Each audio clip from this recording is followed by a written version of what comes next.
60 के दशक में अगर कोई फाइटर प्लेन सबसे एडवांस और फास्ट था तो वो मिग 21 प्लेन था। अगर मैं ये कहूँ कि अमेरिका भी इससे डरता था तो ये बात शायद एक हद तक सही होगी। अमेरिकी एक्सपर्ट सोवियत यूनियन की इस रिसर्च को लेकर काफी शॉक में थे। सोवियत एयरफोर्स में इसे 1959 में शामिल किया गया था। उस टाइम मिग 21 की वर्ल्ड में काफी डिमांड थी। इस प्लेन की पॉपुलैरिटी इस कदर थी कि दुनिया में सबसे फास्ट और खतरनाक मानी जाने वाली इजराइल की खुफिया एजेंसी मोसाद को भी मिग 21 की ख्वाहिश थी और इसके चलते मोसाद ने मिग 21 को हासिल करने के लिए जी जान लगा दिए और कई कोशिशों के बाद जाके मोसाद ने मिग 21 को हासिल किया। मोसाद को वर्ल्ड की एक सबसे खतरनाक खुफिया एजेंसी माना जाता है। ऐसी खुफिया एजेंसी जो अपने दुश्मनों को सोचने का मौका तक नहीं देती और अपना काम करके निकल जाती है। मोसाद ने कई ऐसे मिशन किए हैं जिसके बारे में कोई सोच तक नहीं सकता। मोसाद का सक्सेस का ट्रैक रिकॉर्ड काफी बढ़िया रहा है। मोसाद के सबसे खतरनाक मिशन में से एक था मिग 21 को हासिल करना। मिग 21 को हासिल करने में मोसाद को काफी परेशानियां उठानी पड़ी। मोसाद को कई बार हार का सामना करना पड़ा। मोसाद ने मिग 21 को हासिल करने की पहली कोशिश मिस्र में की थी। मोसाद के एजेंट ने एक पायलट से कांटेक्ट किया और मोसाद के एजेंट ने उस पायलट को $1 मिलियन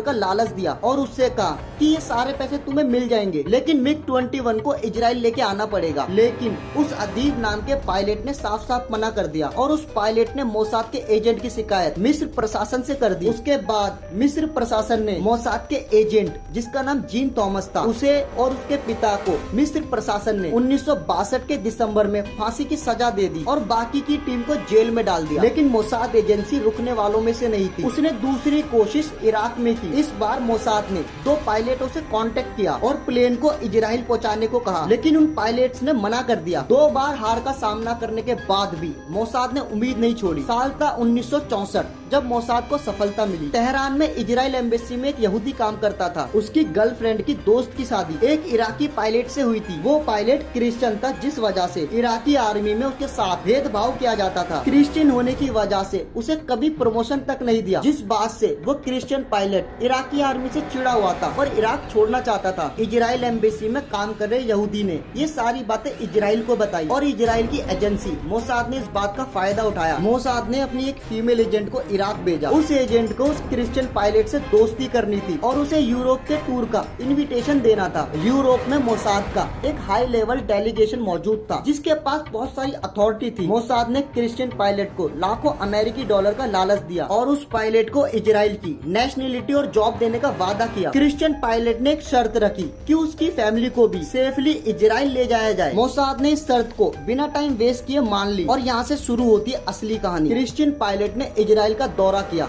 और उस जगह को सही से देखा जहाँ प्लेन लैंड कराना था। वहाँ उसकी मुलाकात इजराइल एयरफोर्स के कमांडर से हुई और इन दोनों ने प्लेन को किस रूट से कैसे और कब लाना है और इसमें क्या क्या दिक्कतें आ सकती है इस बारे में काफी बातें की। सबसे बड़ी प्रॉब्लम ये थी कि क्रिश्चियन होने की वजह से उसके सीनियर उस पे भरोसा नहीं करते थे और उसे छोटे प्लेन को ही उड़ाने दिया जाता था। इसलिए उसे बिना किसी गलती के बहुत ही केयरफुली ये काम करना था, क्योंकि अगर वो पकड़ा जाता तो उसे कोई नहीं बचा सकता था। पायलट की फैमिली को सेफली इजराइल पहुंचा दिया गया। 16 अगस्त 1966 को क्रिश्चियन पायलट इस मिशन को अंजाम देने पहुंचा। उसने प्लेन की उड़ान जॉर्डन के उत्तरी हिस्से की तरफ की और उसके बाद इजराइल की ओर मोड़ा। जॉर्डन के ऑफिसर्स ने सीरियाई के प्रशासन से कांटेक्ट किया। सीरियाई प्रशासन ने जॉर्डन ऑफिसर्स को बताया कि ये उन्हीं के एयरफोर्स का प्लेन है जो कि टेस्टिंग पे है। क्रिश्चियन पायलट ने तब तक उड़ान जारी रखी जब तक वो इजराइल का बॉर्डर पार नहीं कर गया। इजराइल में उसे 2 इजरायली फाइटर जेट मिले जो उनको हथ जोड़ में लैंडिंग के लिए ले गए। इजराइल की एजेंसी मोसाद इस प्लेन के पीछे इसलिए पड़ी थी। उस टाइम अरब देशों के पास मिग 21 था। उसके कंपैरिजन में इजराइल और अमेरिका के पास कोई प्लेन नहीं था। इजराइल की अरब देशों से बिगड़ी हुई थी। ऐसे में अरब देशों को हराने के लिए इजराइल के पास मिग 21 की इंफॉर्मेशन होनी जरूरी थी, ताकि लड़ाई के टाइम अगर कोई देश मिग 21 का इस्तेमाल करता है तो उस प्लेन को